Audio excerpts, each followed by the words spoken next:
I had a history of bullying, I had a history of sexual assault, and I just like wouldn't even look people in the eyes a lot of the time.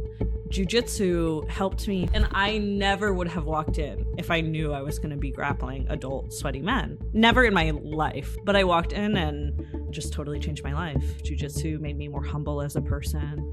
Jiu-jitsu taught me how to learn and how to fail. Today's guest is Maya Nazareth, founder of Alchemized Fightwear, Forbes 30 Under 30, and a Shark Tank winner with a $300,000 deal. She's empowering female fighters with high-performance fightwear and fueling confidence through combat sports. Having $2K in your bank account and being 20 years old, what made you say, and I'm willing to bet on myself? I didn't even tell my boyfriend at the time. I didn't tell my parents until I had already ordered products. Like, in general, I just wasn't that concerned about failing.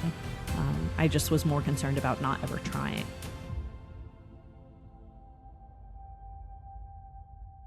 Before we get started, even though jiu-jitsu has now skyrocketed in popularity, do you have a short 15-second, what is jiu-jitsu? Yeah. So jiu-jitsu, for the uninitiated, is basically what happens when the fight goes to the ground. 95% of street altercations end up on the ground. So it is a grappling-based martial art that uses leverage to gain positions of control to then submit your opponents. And for that reason, it's a great martial art for smaller people and women, because both smaller people and women can use leverage to be really successful in the sport. And how did you find jiu-jitsu? Because I read somewhere that you accidentally stumbled upon a gym or accidentally started. What's the accident?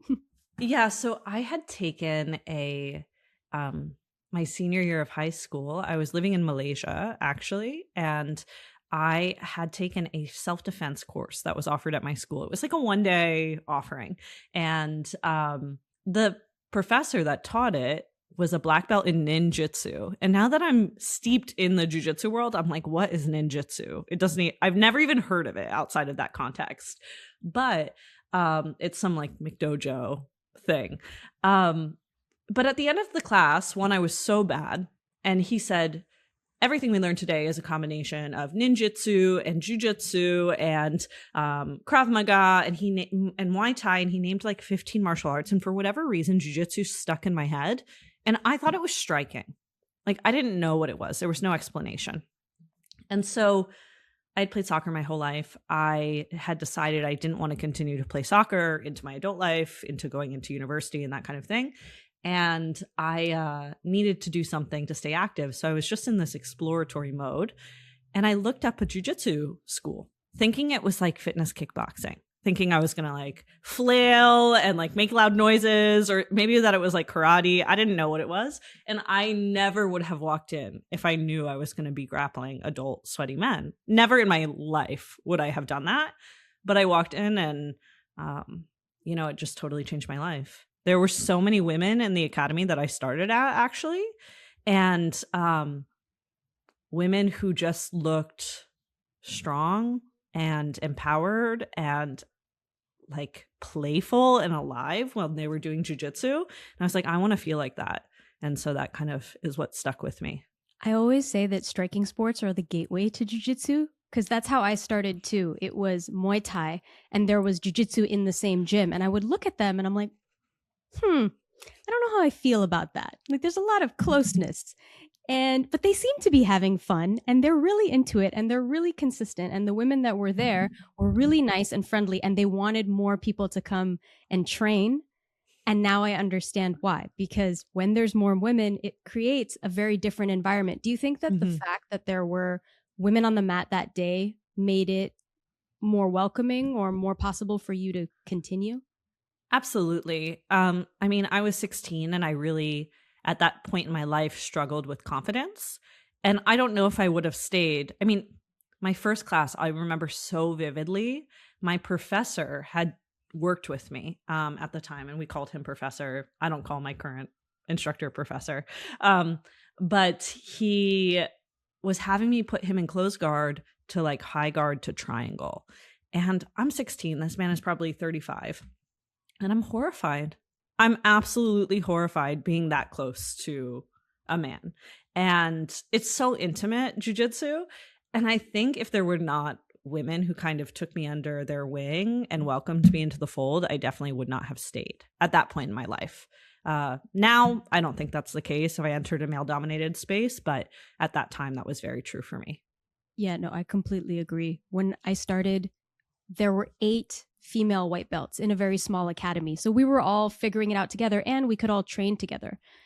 I think it also changes the dynamic within the gym to Yeah. have women present and it not just be a boys' club. Yeah, I mean, there's all of those memes on social media about girls giggling on the mat and men not liking girls giggling on the mat, which who cares? But I think that lightness and that, hey, this is fun, not just a kill or be killed environment, women really bring that to the gym. And this is a hobby for most of us. That's what it should be. It should be fun.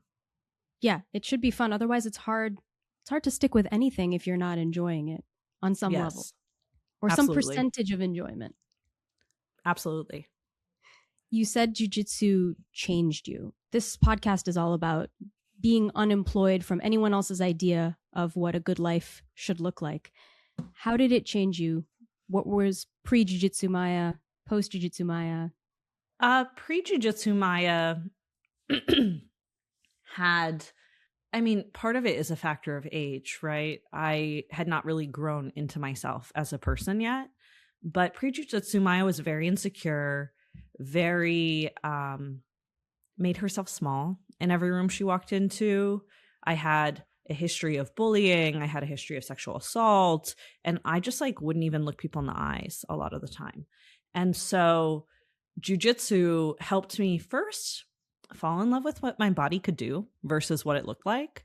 I was at that point in my life, like many young women, so body conscious, so just wanting to be different than who I was.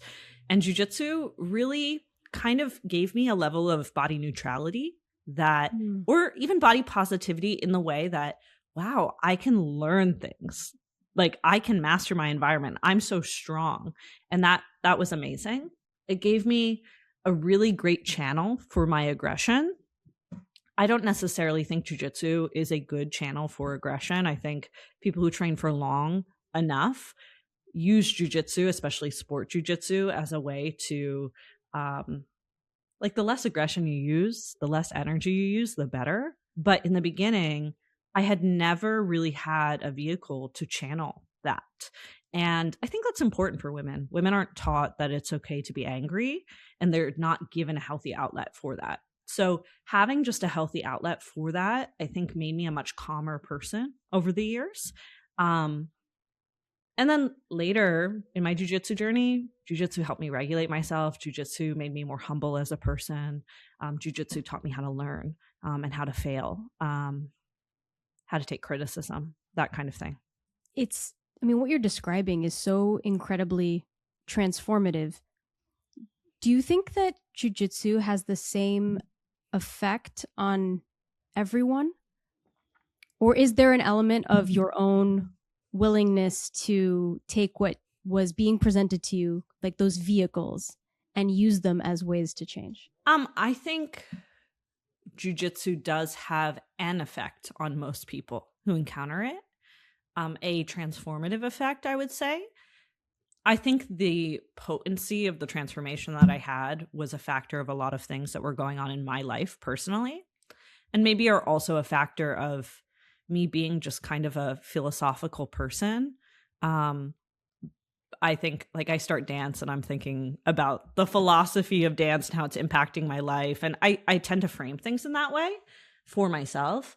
But there's kind of a joke in jujitsu, and I'm sure you heard it. People start martial arts and they become a philosopher. And I think there is something about that sport that is inherently self-reflective. And that self-reflection and also the speed of the cycle of self-reflection, where every day you come in, you face reality, you face failure. And then if you're going to show up the next day, you have to iterate and be better. Very few of us encounter that in that way at that speed in our adult lives. And so I think that is part of the power of jujitsu, and the power of that self-reflection. So it's kind of like a self development class on steroids, in the sense that you're going and learning if you take it that way. And if you don't take it as, oh, I suck. I'm not good at this, therefore I should stop, right? Yeah. And you take it instead as, okay, I didn't succeed in executing this move, therefore I need to readjust and bring something else back. Either it's a new attitude, it's a new technique, it's a new response, and do something different. Yeah, absolutely. And I think it's okay to have that reaction of, oh, I suck, but it's not a permanent state of being. You can suck at things and then you can get better at them if you keep showing up. Everyone who stays in jiu-jitsu long enough becomes a black belt. And it might take you 20 years, 30 years, but if you just keep showing up, that's half the battle. And I think jiu-jitsu really teaches you that. What do you think kept you showing up to the mat day in, day out? Because as you said, it can take like a minimum on average of 10 years to become a black belt. It's not, a 2-year fast track martial art to your black belt. So what kept you consistent and has you still in the sport while running a business? I think I'm very motivated in general.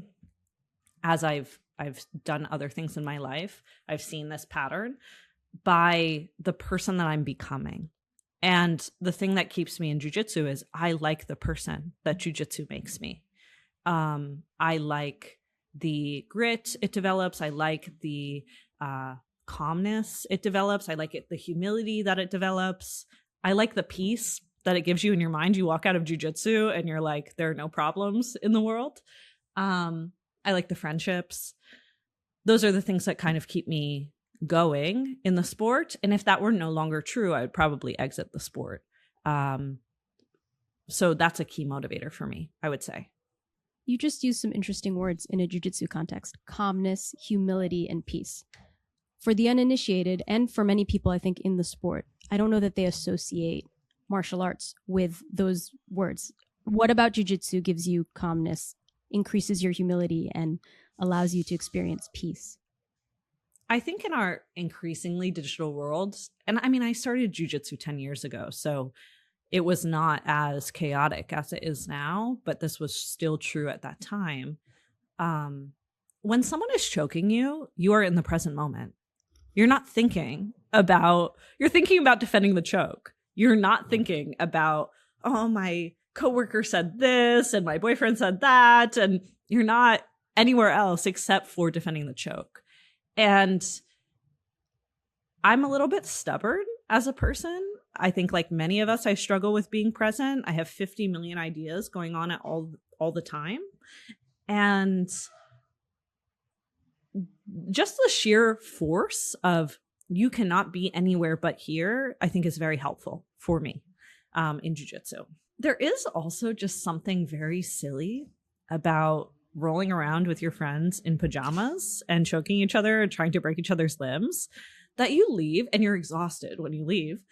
And you leave and you're like, there's not real problems. Like, there are real problems in the world, don't get me wrong. But a lot of the problems that feel like big problems to me when I leave the jiu-jitsu gym just feel considerably smaller.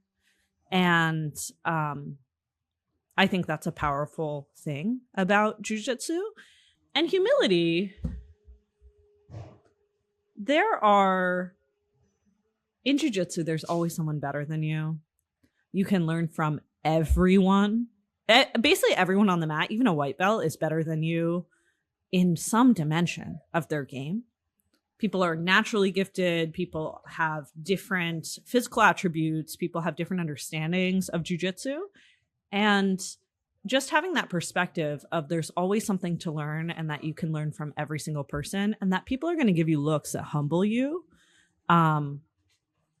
You take that into other things of your life. And so I've taken that into how I move in the business world, which I think is also helpful. So speaking of the business world, you recently were on Shark Tank. I saw that you won $300,000, which is an incredible achievement. Congratulations for Alchemized Fightwear. But you didn't start with a big investment and you were super young. I believe I read something about having $2,000 in your bank account and being 19 or 20 years old. Yeah. So you had started jiu-jitsu at this point because you said you started around 16. What was the connection from, okay, I've started jujitsu, I want to start a business, and I'm willing to bet on myself here? I've always been entrepreneurial. Um, I was entrepreneurial from like 5 years old, like selling dog treats around my neighborhood, or the lemonade stand, or walking from house to house. I can't believe my mom let me do this. Walking from house to house, offering to wash people's cars. That's awesome. Yeah, I always had some little business side hustle. In college, I threaded eyebrows out of my dorm room and did waxing. I could probably get in trouble for that, but I Yeah, maybe always not had, today. yeah, definitely not today, but I always had something that I was working on. And I always thought, I think I've always been very motivated by death for whatever reason. I had a lot of people pass that were very young in my young years and that were close to me. And I just felt like I don't want to waste my life. I don't want to live a life that doesn't feel like my own. I want to live a life on my terms. And I felt that very, very young, from 14, 15. And so I knew I wanted to start something of my own. I just didn't know what that looked like. And in jujitsu, I was just encountering this problem where I couldn't find gear that fit my body. I couldn't find gear that made me feel confident or comfortable on the mat. And I just thought, maybe I can do something about this. Kind of naively, I didn't know anything about building a business or building products or social media or anything like that. And I also was probably naive to how challenging it is to do some of those things. I just thought, let's jump into it. But I think that naivete is a superpower in that way, that I wasn't too worried to fail. I was embarrassed. Like, I didn't tell people that I was building this brand for almost 2 years into building the brand, not even like people in my gym. I didn't even tell my boyfriend at the time. I didn't tell my parents until I had already ordered products. Like, I was kind of keeping it under wraps, but in general, I just wasn't that concerned about failing.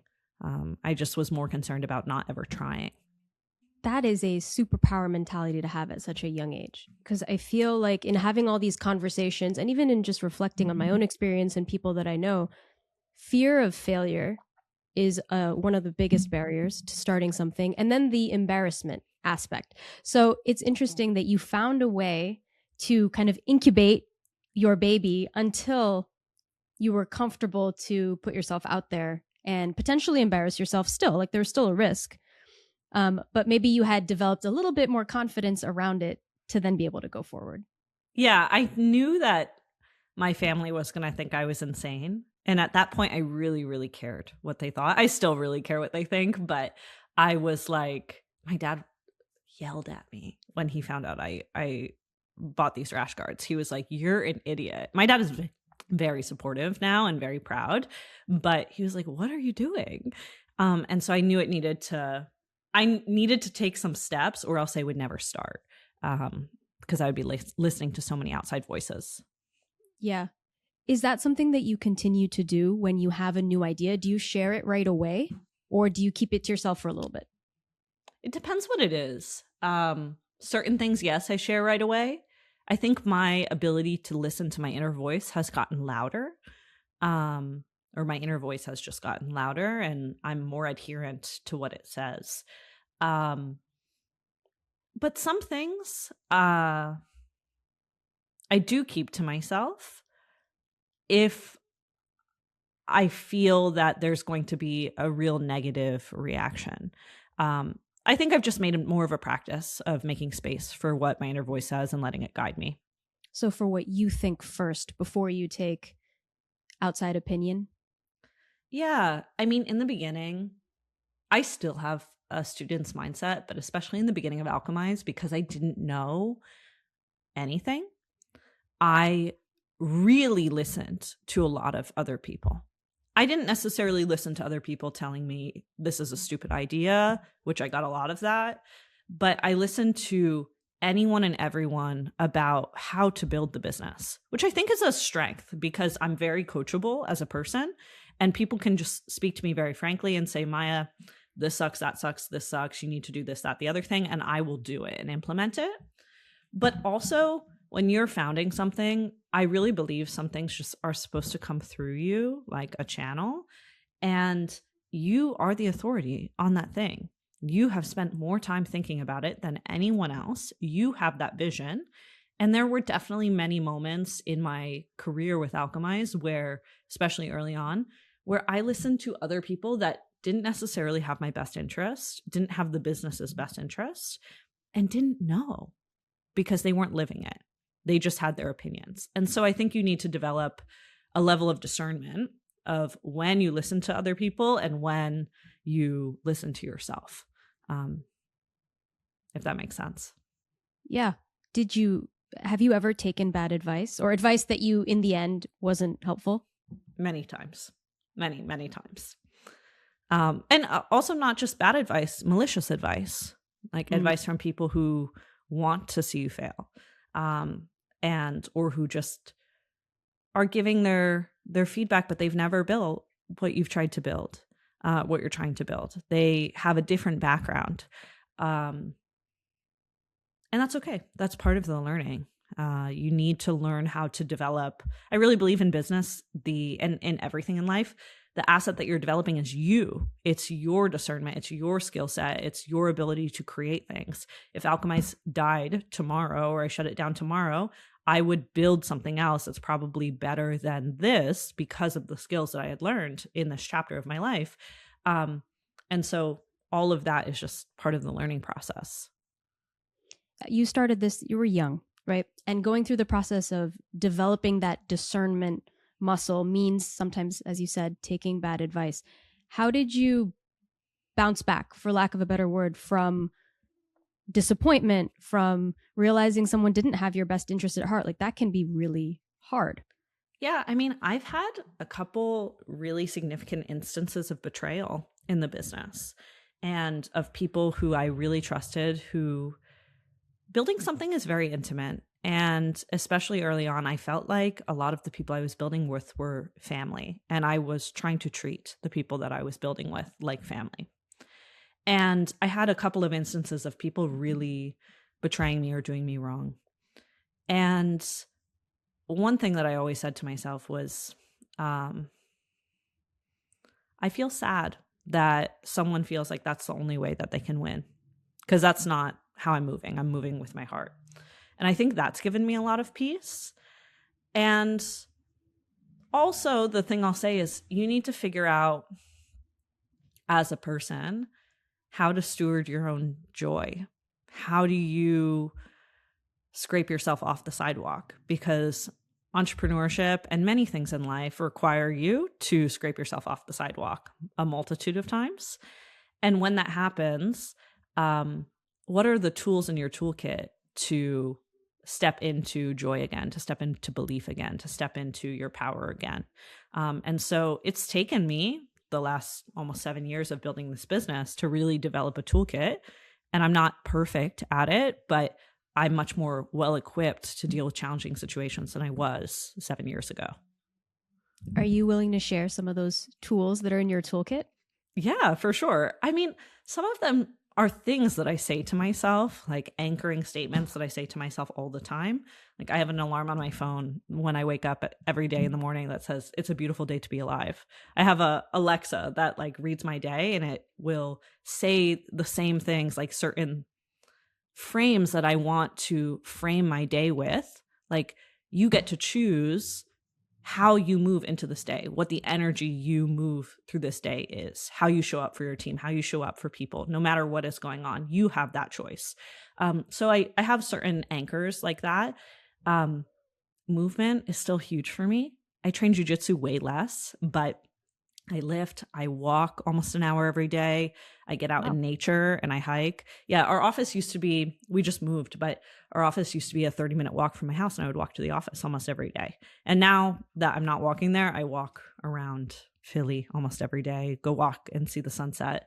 I spend time outside. I dance in my house literally every single day. I dance outside. I listen to music. I sing. I find that movement is very helpful for me. I've done some breath work over the years. I go to therapy. I have amazing friends and mentors in my corner. And so I think it's just a matter of figuring out what works for you. And I also really make a concerted effort to create beauty and whimsy in my life. I think your life can become very, very serious when you're dealing with problems. And to choose beauty, to choose whimsy, like to text your friend after work and say, hey, we're going to go draw in the park, or we're going to go color at the coffee shop, or I'm going to buy myself flowers because flowers make me joyful, and I'm going to talk to the flowers every day when I wake up. All of those things are intentional choices that make your life more beautiful. So I've gotten much more skilled at doing those things. I had never thought of using Alexa for that purpose. I tend to unplug mine because she has things to say when I was not speaking to her, and that irks me to no end. But that's brilliant. Why wake up to an alarm clock that is blaring in your ear when you can wake up to a frame of mind that you would like to embody for the day? Yeah, and then I played this affirmation song right after that's like literally, this is how I want to program myself. Is it the Snoop Dogg affirmation song? No, it's not. But but I think we have so much power in terms of what we actually put into our brains. And just the mechanism of social media scrolling, which I'm definitely not that great at controlling. Sometimes I'm better than others, but you're not consenting to those pieces of content that you're putting in your brain. The more that you can control what is going in, the better the output is going to be. I think that's huge. How do you, speaking of social media, as someone who runs a business and who has to use social media for your business, how do you manage your relationship with it? Sometimes I'm much better than others. When I'm at my best, I use the business apps like TikTok Studio, or I forget what the Meta one is called, but Meta Business Suite. And I use that for all of my posting, and I'm not scrolling. But just like every other person, I think in society right now, I also struggle with, especially when you're posting content, you want to see what people think, and Right. you keep checking. And I struggle with that. I have the timers on my phone. I try not to scroll first thing in the morning. I think that really impacts my productivity throughout the day. And I do give myself a period of time where I'm like, you can mindlessly scroll for 15 minutes when you're doing this. But I struggle with that relationship. And I think I'm sort of, it would be better if I could just not be on it. Like if I didn't run a business, I would probably just not be on social. And I think that would be the best situation for my mental well-being. But I have a decent relationship with it. It fluctuates. Yeah, it sounds like you have a lot of awareness around how you feel and what you need to calibrate in your environment to make sure that you're operating in the way that you want to be. Yeah, I guess that's true. I mean, it sounds like you also have had that. I say this, I mean, I've been following you on social media since the early days of Alchemize, since when I started jiu-jitsu, probably. So let's say 5 years ago. And I've noticed, I mean, you think you know someone on social media, you don't, but you see what they put out. But I noticed a tremendous amount of growth in a short period of time. Like personally, from whatever you were sharing, in how you were able to manage hard things. And it was really wonderful that you shared, and that you shared your journey, and that you were willing to be vulnerable to your audience, because I think there is something that we gain from hearing from people that we can relate to, or that we recognize ourselves in, and that they're similar in some way, either because of the way that they look, or the journey that they're in, or the sport that they're in. Mm-hmm. And I noticed that you started doing more and more things that you really enjoyed, and you were talking more and more about dance, and you were talking more and more about your mindset and how you were handling challenges in the business. And it wasn't just about how you were building Alchemize, although you did also share that and the ups and downs, but there was so much growth that you brought us into. So I want to applaud you for everything that you've accomplished in the short period of time that I've been watching you. Thank you. I really appreciate that. And so now, what are you up to these days? Besides, Alchemize, and I do want to hear about what's next with the business. but what is sparking joy? What are you learning? I'm really excited about AI right now. Genuinely, like that's where I'm spending a lot of my time and my focus.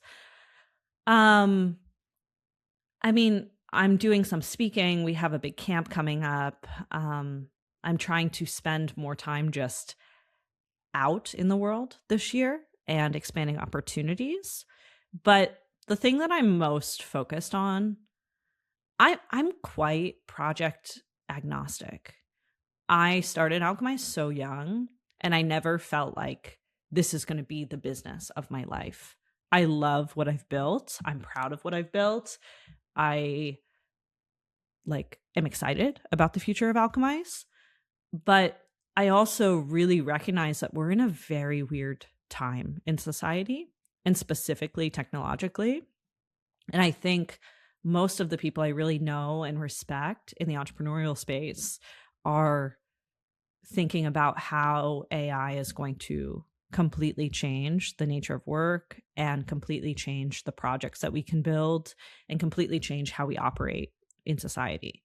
And so I'm spending a lot of my time learning about that. And I really believe that, we can be very doom and gloom about how many jobs are going to be lost and how much change is going to occur over the next 18 months to 3 years or to 5 years, probably, and ongoing. Or we can imagine a better future, and we can imagine how we can use tools to create more success, more prosperity, more just goodness in society. And so that's what I spend a lot of my time excited about right now and thinking about right now, actually.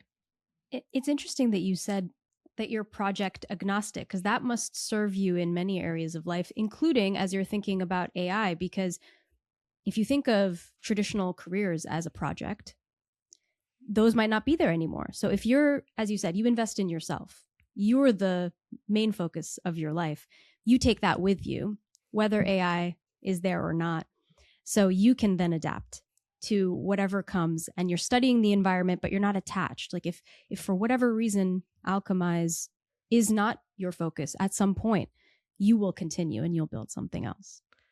Yeah. I mean, there's so many things that you can't control in life. And I think it's creates just a tremendous amount of suffering when you try and hold on to almost anything too hard. Um, any relationship, any friendship, any business, any personality trait in yourself. And so um, I think that allowing yourself to change as a person and your interests to change and the projects you work on and where your focus is to change, I think is just allows you to grow as a person, allows you not to get stuck forcing yourself to be in a certain identity that once was, you know? And it's hard sometimes. It's hard when you've identified really strongly with something. Yeah, for I sure. know I stopped training about a year and a half ago because of injuries, and I cried about it. There was Oh my a God. grief in, what do you mean I can't train anymore? Like, this became a huge part of my life. The community, the mentality, the approach, even just how you spend your time. Jiu-jitsu is a time commitment, right? And there was a death in that identity there. Have you experienced anything like that where it was harder to let go than you thought? For sure. I mean, even with jujitsu, I used to train twice a day. I literally lived in an RV with my ex partner. All we cared about was training jujitsu. When I started Alchemize, all I cared about was jujitsu. I didn't care about business. Like, I've always been entrepreneurial, but I just wanted to create something that allowed me to be free to do the things I was interested in. And that was training jujitsu. And the nature of building a company and scaling, especially the ways that we did in the early years, was that, and I'm saying the early years, but even now it is 24/7 most of the time. It is still a lot of my time and energy and effort and attention. And so going from that identity of athlete to the identity of entrepreneur who's kind of supporting athletes in the space, I had a really, really hard time with. And as I started moving into other disciplines of movement, I just decided I was going to expand the category. Instead of just being a jiu-jitsu athlete, I'm a mover. I love movement and I'm going to move for the rest of my life. I'm going to walk when I'm 90 years old. I'm a mover, or I'm going to be dancing in my wheelchair, whatever it is. Oh, yeah. And I think similarly to being project agnostic, okay, I'm not necessarily an entrepreneur. I'm not necessarily Alchemize. I'm not necessarily a product like builder or clothing manufacturer. I'm a person who likes to solve problems. And I'm a person who likes to follow my curiosity. And that expanded definition just allows me to I can hold more tightly to that definition and allows me to traverse the changes of life with more ease, like psychological ease. But I really struggled with the death of the athlete identity. And at points when there were many points in the business where I thought this is not tenable anymore. I can't do this anymore. And I grappled with that identity in that period of time. Like, who am I? Because when you start a business very young, it becomes the whole of kind of who you are and who other people see you in the world as. And I was like, who am I if I don't have this thing? Who am I? Will people even want to hang out with me? Will my friends even love me? Will my family even be proud of me? Really, like those questions. And now I've kind of been like, it's just not about that. And letting go of that has brought me a lot more peace. This might be a hard question, but how did you make that shift? Because I think a lot of people do get stuck in, I need to be this one thing, or I need to be this way. Otherwise, it's attacking a core human need, which is to be loved, to be accepted, to be part of a community. So how did you expand your definition instead of shrink yourself to fit a box? I think it's only through encountering those struggles. And I think when you encounter struggles, you have a choice in that moment. Okay, how am I going to deal with this pain that I feel? Because I think when you encounter them, usually the pain is persistent for a long enough period of time. And after a period of time of grappling it, you're like, enough. I don't want to be grappling with this thing anymore. And either I can, I've never thought about that question. Either I can just resign myself to, I don't know, in my situation, it didn't really feel like there was a choice. I didn't feel, the more as I'm like trying to answer this question in real time, I was like, okay, if my business fails, in 2023 was a time where I was like, I think I'm going to have to close the business. And I was very, very anxious at that time. I was like waking up, having panic attacks every morning at 4 a.m. Jeez. And I was just like, I don't know if I can keep doing this. And I was kind of like suicidal. Like, I was just not doing well dealing with the stress of the business. It was like, I wanted this itty bitty jiu-jitsu business, and all of a sudden I'm employing all these adult people. We had like maybe 5 or 6 full-time employees at that time. And I was 23. I was just not equipped to handle it. And I think I just had to face, okay, am I going to be down on myself forever if I just quit this thing? Or am I just going to say, I can move past these failures. I can do something else. My life is not over. And one thing that really helps me do this, I'm sorry if this is a very verbose answer to this question, is I often speak to or write an older version of myself. Like, I journal in 2 different pens, like a blue pen and a black pen, present day Maya, and then I will journal from the perspective of 80-year-old Maya or 45-year-old Maya. And that gives me a lot of perspective and context on struggles, where 80-year-old Maya literally doesn't care about anything other than, did you do your best? Did you like not abandon your ethics as a person? And are you growing? She just thinks it's cool that I did it, even if it failed. And like if it failed and I abandoned my ethics, she wouldn't think that was cool. But I think that helps me move past things rather quickly. That's a great idea because that gives you a North Star. And you mentioned at the beginning of a conversation that you think a lot about death, right? Because of your Mm-hmm. experience. But in a way, thinking about 80-year-old Maya, that's also considering, the finality of the time that we have here. And when you use that lens and that perspective, yeah, 80-year-old Maya cares that I did things that I enjoyed, that I did them ethically, and that I lived a good life, and doesn't care whether or not even that relationship worked out or whether or No. not that business venture worked out. 80-year-old Maya frequently tells me, you have no idea what's coming. You have no idea how good it's going to get. Like, quit trying to hold on to this thing that you're obsessed with right now. It just doesn't, you have no concept of whether it's good or bad. And I think that allows you just to surrender to the present moment and be like, okay, let life take me, you know? Yeah. And that word surrender, I've grappled with it a lot in my own life. It's like, surrender, does that mean giving up? And I don't think it's giving up. I think it's acceptance. Like, you can Mm-hmm. accept the current moment and like what it is, and then choose how you would like to respond to it. Yeah. Rather than just say, well, I give up because, this person left me, or this business isn't working out, or my health isn't the way that I want it to be.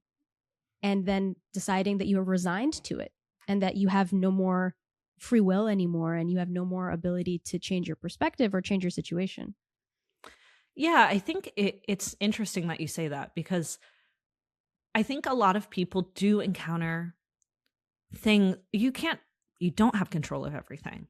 And so when things happen that are not in your control and that are not optimal too, because sometimes things that are not in your control are really optimal, um, or better than you could ever imagined. But when bad things that are not in your control happen, sometimes we're just like, well, now I'm spiraling.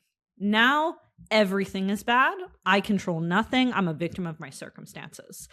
And there is always something that you can control, you know? I had this, I'm going through a very stressful period with Alchemize right now. And I had this moment this week where I was like, all of my patterning growing up is like, when things get hard, you throw things or you break things or you get drunk or you lose your shit on people. And I was like, you know what I'm doing right now? I'm getting out in nature. I'm making time for the people I love.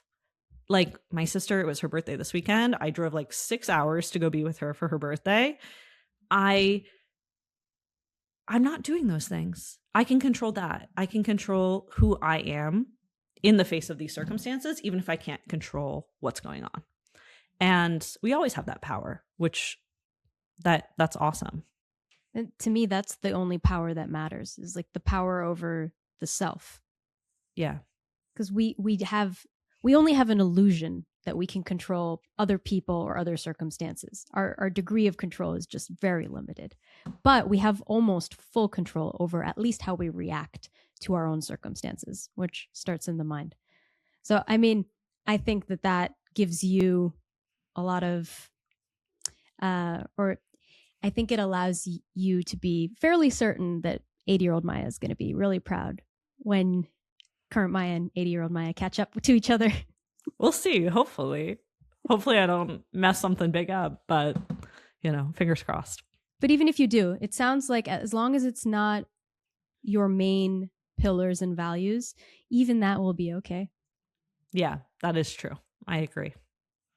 Speaking of versions of Maya, if you had to give advice to a younger self, maybe pre-jiu-jitsu Maya, what would you tell her? Pre-jiu-jitsu Maya like literally hated everything about herself.